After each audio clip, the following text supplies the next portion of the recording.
4 true scary stories that will keep you awake tonight. Tell late night story. Welcome, brave souls, to DTC, the place of the brave. If you're ready to dive into the shadows of the unknown, you've come to the right place. Tonight, we're uncovering 3 bone-chilling, true scary stories that will leave you questioning reality. 4 aren't your average campfire tales.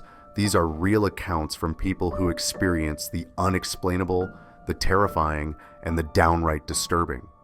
From a mysterious figure lurking in the woods to a haunting encounter in an abandoned asylum, these stories will send shivers down your spine.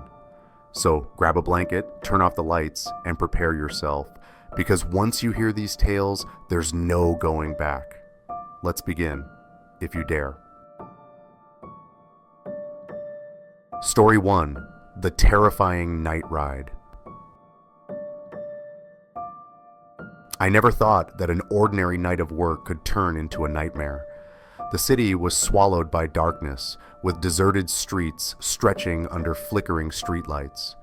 The air was damp and chilling, as if warning me that something was off.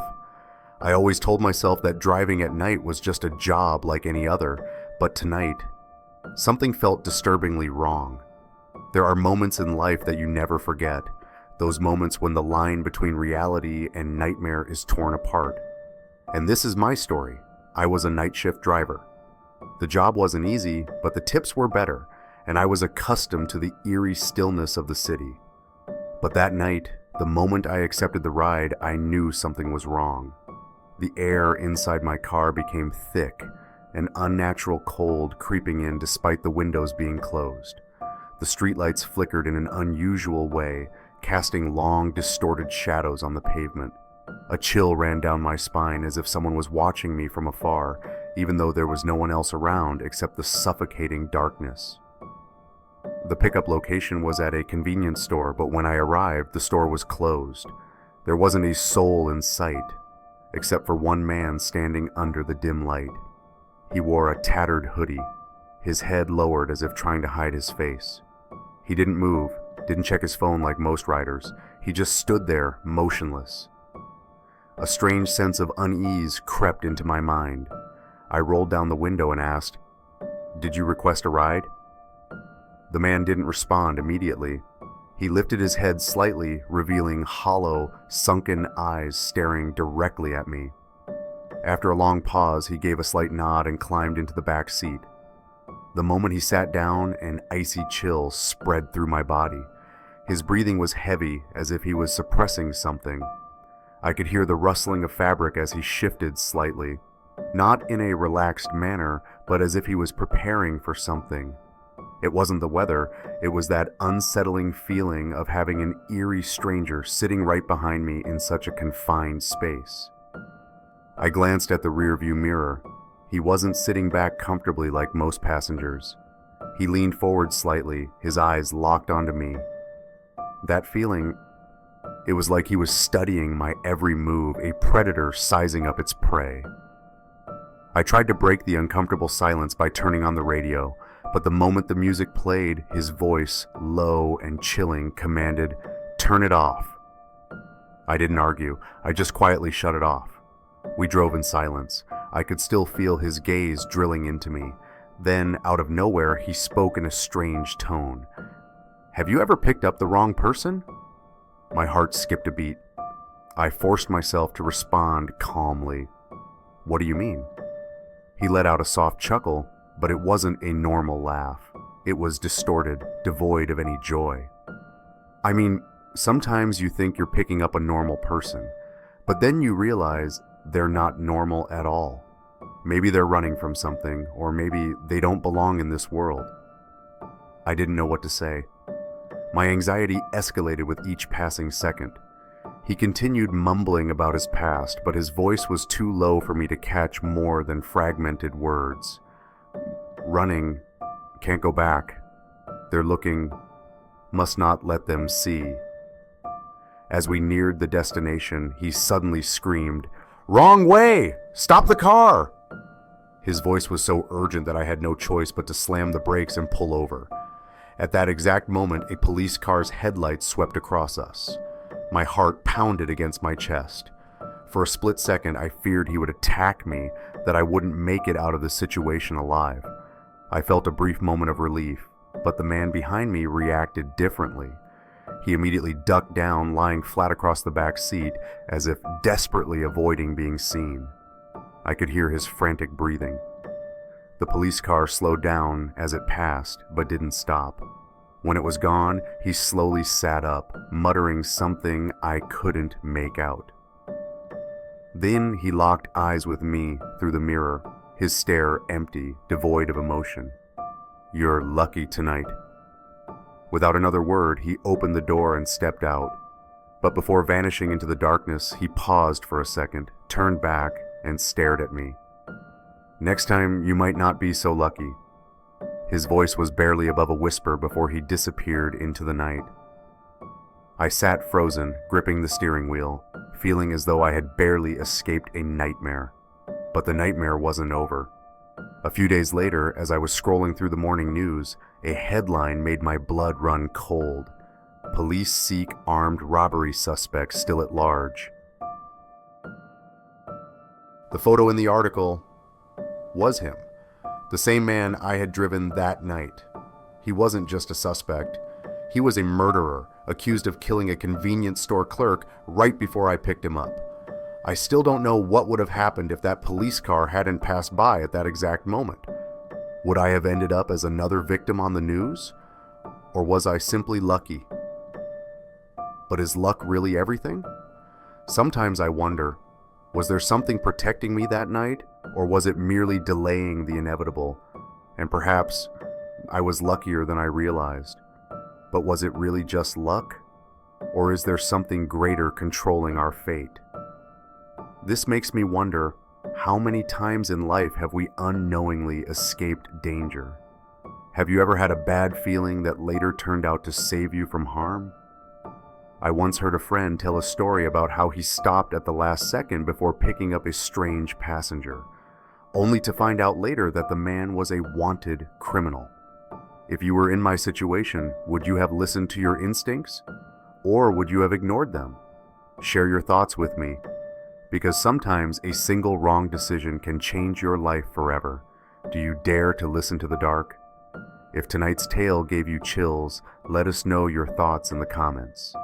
We want to hear what creeps you out and what other stories you'd love us to explore. Don't miss out on the next terrifying story. Subscribe to DTC, The Place of the Brave, and join the family that thrives on the unknown. Tap the notification bell so you're the first to hear every spine-chilling tale. Share this video with someone brave enough to face the darkness, and let's dive deeper into the creeps that haunt our world. Comment below and become part of the terror. The darkness is calling, and we want you with us. Story 2, The Mysterious Neighbor. I never thought I would find myself in such a strange and terrifying situation, but if I had known what was about to happen, I might have never set foot in this place. It all started when I decided to leave the noisy city life behind. I suffer from hyperacusis, a condition that makes me extremely sensitive to sound, where even the smallest noises feel unbearable. So I sought refuge in a secluded cabin deep in the forest, far away from everyone. There, it was just me and absolute silence. On my first day, I didn't expect to have any neighbors. But then she appeared, a frail old woman with silver white hair and deep-set eyes that seemed to have witnessed things beyond comprehension. She introduced herself as Eleanor, the only person living nearby. Her voice was raspy, as if she hadn't spoken to anyone in years. Her bony hands trembled as she handed me a gift basket, and I noticed something odd. Her fingernails, they were unusually long and sharp. Inside the basket were bread, a few candles, a bottle of oil, and a strangely sharp knife. Along with the gift, she said something unsettling. "Always keep your lamp filled with oil, lock your windows tight, and keep your wits sharper than an axe." I chuckled awkwardly, thinking she was just eccentric. But deep down, her words left me uneasy. Something felt off. A few days later, a fierce storm hit. The wind howled through the cracks of my cabin, making me restless. Then, at that exact moment, there was a knock on my door. I opened it, and Eleanor stood there trembling, whispering so softly I could barely hear her. I saw someone lurking around. Do not go outside. My heart pounded. I asked her who she saw, but she didn't answer. She simply turned and walked away, too quickly for someone her age. I watched as the old woman disappeared into the forest. But the strange thing was, she wasn't heading toward her house. She just kept walking, deeper and deeper, until she vanished into the darkness. I tried to reassure myself, thinking maybe she was just confused. But then things took a turn for the worse the following night. The sky was pitch black, rain poured down, as if trying to swallow the entire forest, and lightning tore through the night, casting eerie shadows against my windows. I was asleep when I heard a noise, not the wind, not an animal. Footsteps, right outside my cabin. I held my breath, listening. Heavy footsteps circled the house, then stopped at my front door. I grabbed the knife Eleanor had given me, making sure not to make a sound. Then suddenly, bam! The door shook violently. Someone or something was trying to get in. I ran to the window, peeking outside. Under the dim moonlight, I saw a figure standing in the forest. It wasn't Eleanor. It was a tall man wearing tattered clothes, his face obscured by shadows. He stood there, motionless, staring at my cabin. I held my breath, heart hammering. He didn't move. He just stood there, like a cursed statue. I turned back, desperately trying to call the police, but there was no signal. My only option was to hide and pray he would leave. But he didn't. I heard footsteps inside my house. I trembled, trying to stay calm, but my body was shaking uncontrollably. How did he get in? I was sure I had locked the door. I covered my mouth, knowing that even the smallest sound might reveal my hiding spot. I waited, trapped in the darkness, every second stretching into eternity. Then, the police arrived. Their flashlights cut through the cabin's shadows, blinding me. When they found me, I rushed out, nearly collapsing from fear. But when I turned to look back at the cabin, there was no one inside. The man had vanished as if he had never been there at all. But the most terrifying part wasn't that. The next day, I decided to find Eleanor and tell her everything that had happened. But when I arrived, her house was nothing but ruins. The walls were decayed, covered in moss, and the windows shattered as if something had violently broken in. The remains of old furniture lay scattered across the floor, and among the ashes I spotted a broken oil lamp with dark stains trailing around it. But the most chilling thing was, carved deep into the wooden walls, written in frantic, uneven letters, were the words, "Do not trust her." No one lived there. The police told me that house had been abandoned for over 30 years. No one named Eleanor had ever lived there. I don't know what I encountered. A ghost? A vengeful spirit? Or just a nightmare of my own making? But one thing is certain. Since that night, I have never heard a single sound again. The absolute silence I once longed for now only fills me with dread. What about you? If one day your neighbor warned you about something you couldn't see, would you believe them? Or would you dismiss it only to realize too late that the most terrifying things are always lurking right beside us? Do you dare to listen to the dark? If tonight's tale gave you chills, let us know your thoughts in the comments. We want to hear what creeps you out and what other stories you'd love us to explore. Don't miss out on the next terrifying story. Subscribe to DTC, The Place of the Brave, and join the family that thrives on the unknown. Tap the notification bell so you're the first to hear every spine-chilling tale. Share this video with someone brave enough to face the darkness, and let's dive deeper into the creeps that haunt our world. Comment below and become part of the terror.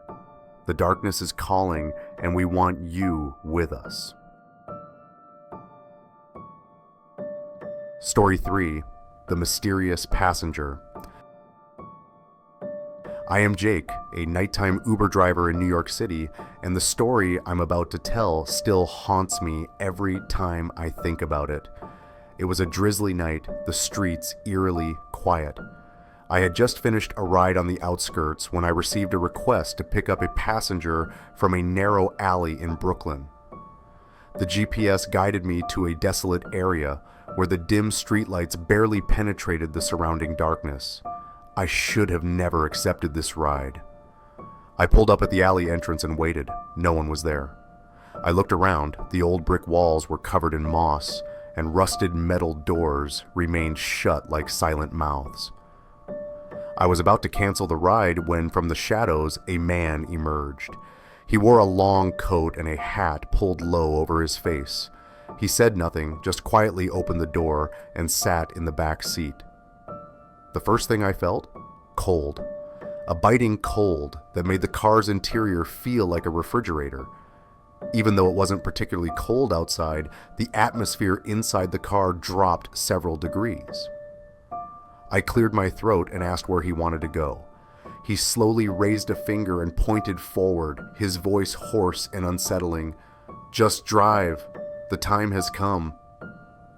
I pressed the gas, and the car rolled into the night. The further we went, the more uneasy I felt. The man in the back wasn't still. He was whispering, talking to someone, or something. "The debt must be paid. It's been too long. Blood will cleanse everything." His voice wavered, distorted, as if coming from a place far away. I tried to focus on the road, but I couldn't shake the feeling that something unseen was tightening its grip around my throat. At a desolate intersection, I glanced at the rearview mirror. He was still there, but he was no longer looking down. Slowly, very slowly, he lifted his head. I felt his gaze bore into the back of my neck. I dared not turn around, but I couldn't avoid the reflection in the mirror. Those were not human eyes. His eye sockets were hollow. A grotesque grin stretched unnaturally across his face, reaching almost to his ears as if his skin had been torn apart. A section of his neck appeared peeled back, exposing crude stitches as if he had been sewn together hastily. My breath caught in my throat. My hands trembled as I slammed the brakes and spun around. No one was there. The back seat was empty, but the car door was still shut. Worse yet, a strange metallic scent lingered in the air, like rusted iron, like something long decayed. I shuddered, stepping out of the car and scanning my surroundings. There were no footprints on the wet pavement, no sign of anyone. Yet, when I checked the rearview mirror again, I saw a faint, shadowy figure sitting in the back seat, unmoving, silent, just staring at me with that same unnerving grin. I bolted, running aimlessly through the cold night, my pulse pounding in my ears. When I returned a few minutes later with a security guard from a nearby gas station, the car was exactly as I had left it. But when I checked my phone, something was wrong. The ride app was still open, yet the last trip was missing. No history of a passenger, no record of any ride, as if it never happened. I shuddered, trying to convince myself it was all in my head. But as I stepped back into the car, I noticed something on the back seat that hadn't been there before. A small, old-fashioned lighter with an unfamiliar symbol engraved into its casing. My hands trembled as I picked it up. It was the same symbol I had once seen in an old book about unsolved disappearances in New York. The real question is, did he ever really leave? Have you ever met a stranger who sent chills down your spine? Or have you ever felt like someone was watching you, even when you were completely alone? If so, tell me your story. Do you dare to listen to the dark? If tonight's tale gave you chills, let us know your thoughts in the comments. We want to hear what creeps you out and what other stories you'd love us to explore.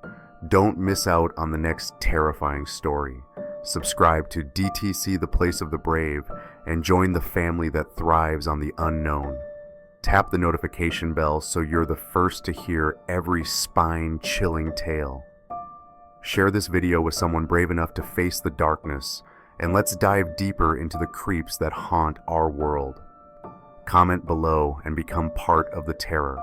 The darkness is calling, and we want you with us. Story 4. The House at the Edge of the Woods. Let me tell you a story that still haunts me to this day. My name is Daniel, and I'm 34 years old. At the time of this story, I was 28, fresh out of a toxic job and a messy breakup. I needed to get away, to find some peace, to reset my life. So I did what any sane person would do. I rented a small, secluded cabin at the edge of a dense forest. It was cheap, quiet, and far from the chaos of the city. Perfect, right? Wrong. The cabin was quaint, almost charming in its simplicity. It had a front porch that overlooked the woods, a small living area, and a kitchenette. But what caught my attention immediately was the back door. It was old, with heavy iron bolts and a lock that looked like it belonged in a medieval castle. The owner, an elderly man named Mr. Grayson, handed me the keys and gave me a stern warning. No matter what you hear, no matter what happens, do not open the back door at night. Not ever. I laughed it off at first. I mean, how bad could it be? Maybe it was just some old superstition. Or maybe he was trying to scare me into being cautious. But the look in his eyes, cold, serious, almost pleading, made me pause. I nodded and assured him I wouldn't. The first few days were uneventful. The forest was serene, the air crisp, and the silence was exactly what I needed. I spent my days reading, writing, and exploring the woods. But as the sun set, the atmosphere changed.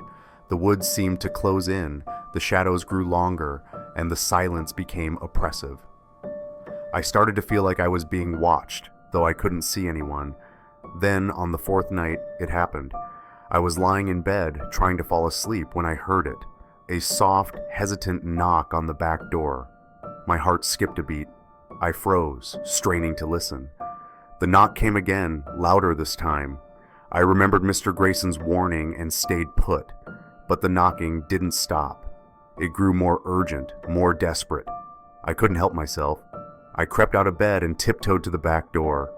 My hand hovered over the lock as I peered through the small crack in the door. What I saw made my blood run cold. There was a woman standing there. Her face was pale, her hair disheveled, and her eyes wide with terror. Tears streamed down her cheeks as she whispered, "Please, let me in." They're coming.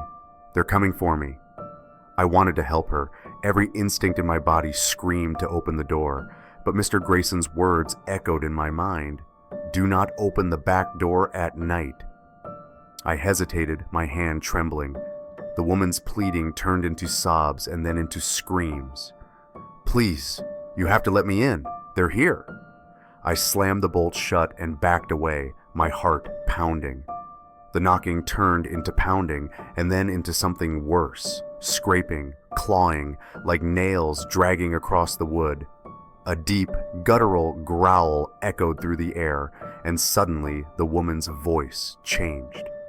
It wasn't pleading anymore, it was mocking. "You almost did it," she whispered, her voice distorted, unnatural. "Next time, you will." The sounds continued for hours, a rhythmic thumping against the walls, scratching at the windows, a shadow that seemed to grow taller every time I dared to look.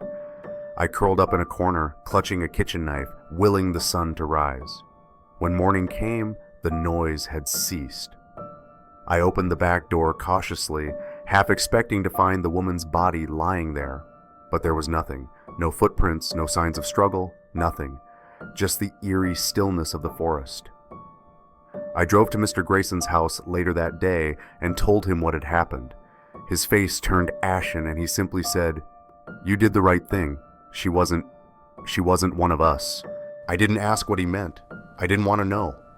I packed my bags and left that same day, never to return. But here's the thing. I still hear her voice sometimes, late at night, her pleading, her screams.